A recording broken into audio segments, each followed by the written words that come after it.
This presentation will demonstrate the steps involved in mounting a traditional cable-style roll-off hoist.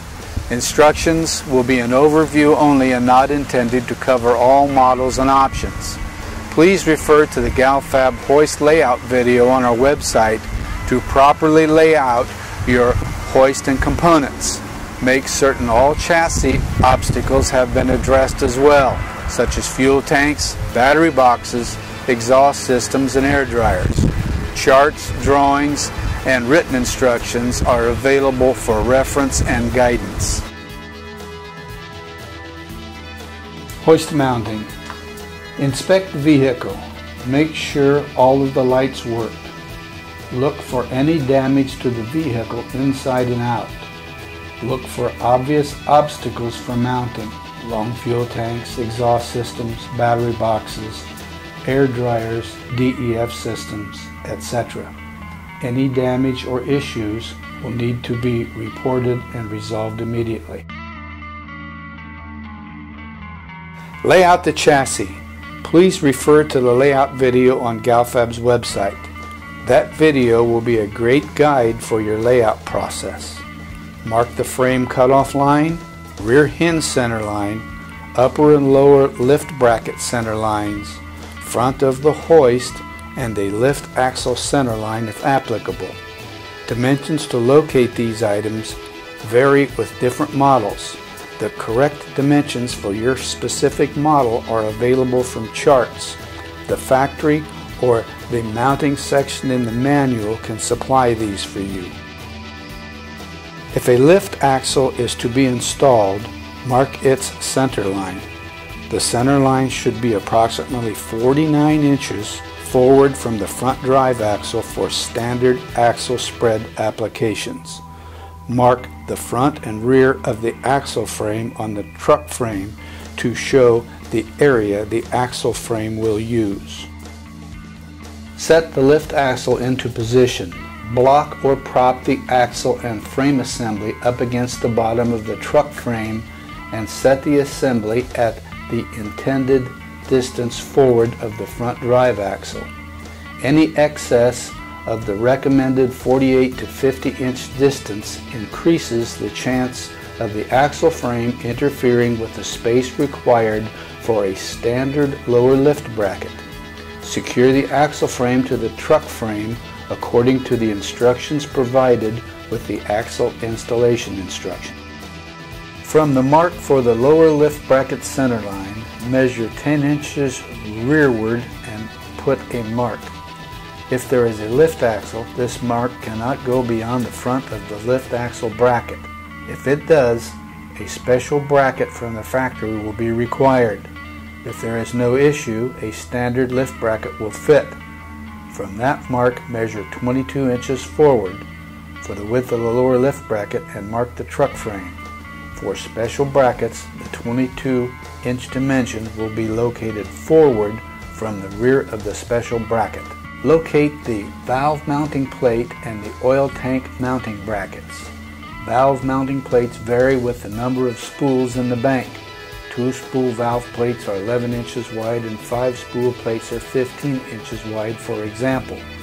Begin with a mark a ½ inch rearward from the back of the fuel tank if it protrudes behind the cab. Mark the width for the valve bracket you will use, 11 inches for example. Put another mark 12 inches rearward from the back of that plate. This is the front of the oil tank mounting bracket, and the 12 inches provides room for hose routing. Put a mark 22 inches rearward from there to locate the back of the oil tank mounting bracket. If this mark goes beyond the front of the lower lift bracket, consult the factory for instructions. If there are no issues, mount the valve mounting plate and the oil tank mounting brackets. The valve mount should set 4 inches down from the top of the truck frame. The top of the oil tank mounting bracket will be flush with the top of the truck frame. Drill holes and bolt both plates to the truck frame. Locate and mount fender mounting brackets. Drawings are available for reference. Care needs to be exercised to assure that the fenders are at least an inch below the side rollers to clear container long sills and high enough to clear the tires and suspension travel. If a tarper is to be mounted, the tarper frame usually mounts to the fender brackets adapted to fit the tarp system model selected. Install inside control tower. Locate the tower. Cut a hole through the floor for air lines and bolt the tower to the floor. Install the inside control valve in the tower. Route the air lines from the valve through the floor and out to the approximate location of the outside valve mounting plate. Cut off the truck frame and slide the hoist mainframe assembly into position. Patterns and dimensions are available for the shape of the frame end cutoff profile.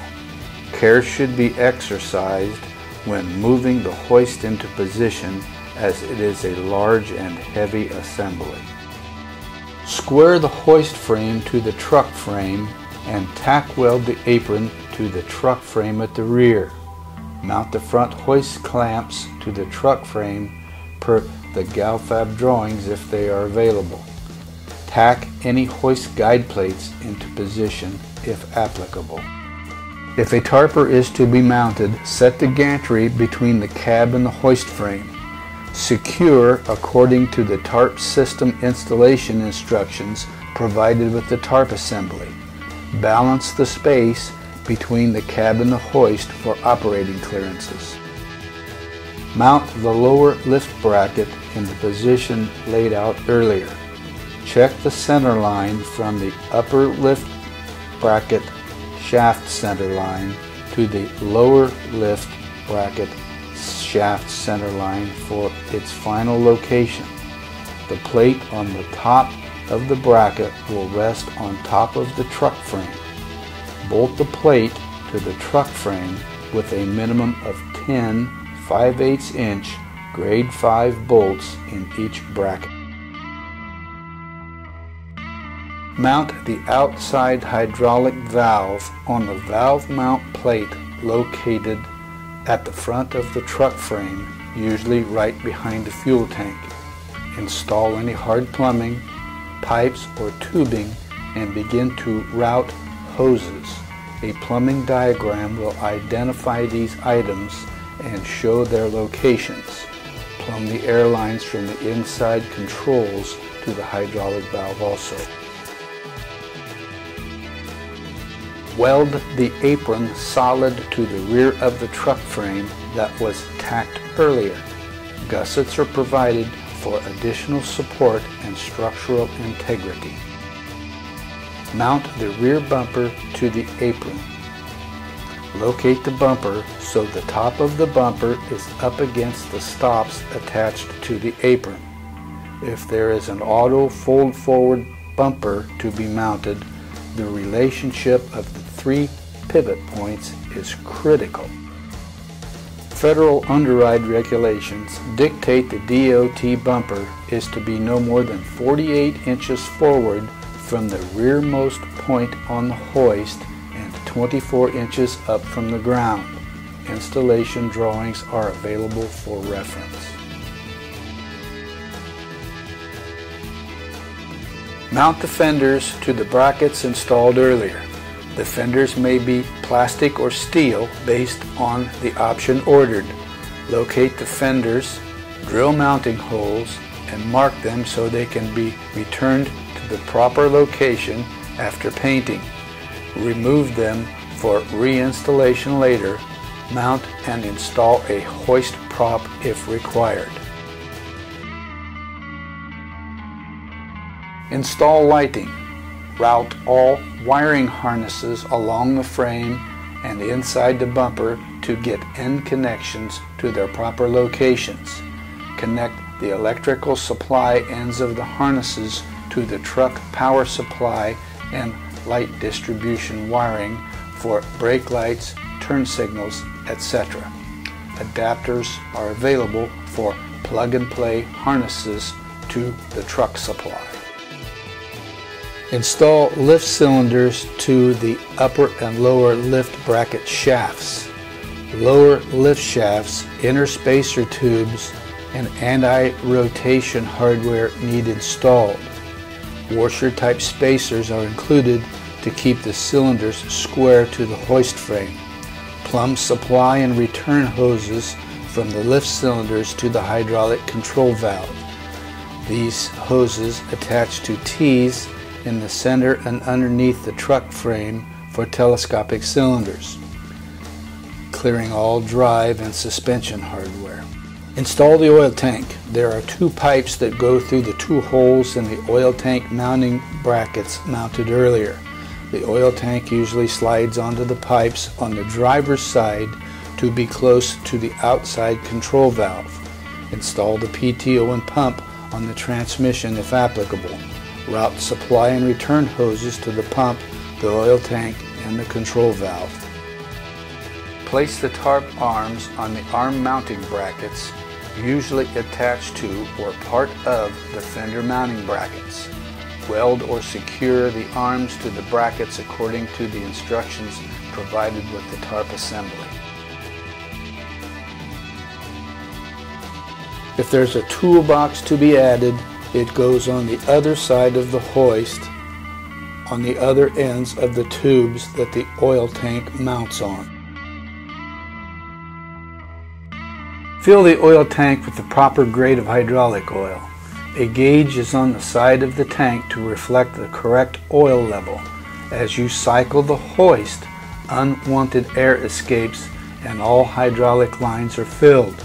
You can determine the proper amount of oil to be in the tank. As the hoist cycles, this level will increase and decrease on the gauge. This is normal. Test all systems. Raise and lower the hoist. Inspect all connections for oil or air leaks. Correct all issues. Pull a loaded container on if available to be sure the system can operate to its capacity. Prime and paint the hoist. Cover all hydraulic cylinder rods to prevent paint or overspray that may damage the seals.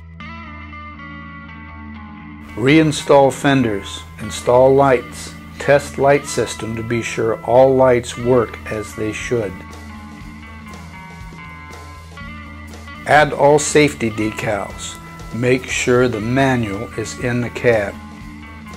Final inspection for any damage. Required options and quality. The hoist should now be ready for shipping. Instruction manuals are to be included with specific dimensions for your model hoist. The factory is available to assist you with any questions or issues you may have. And thank you for visiting GalFab's website.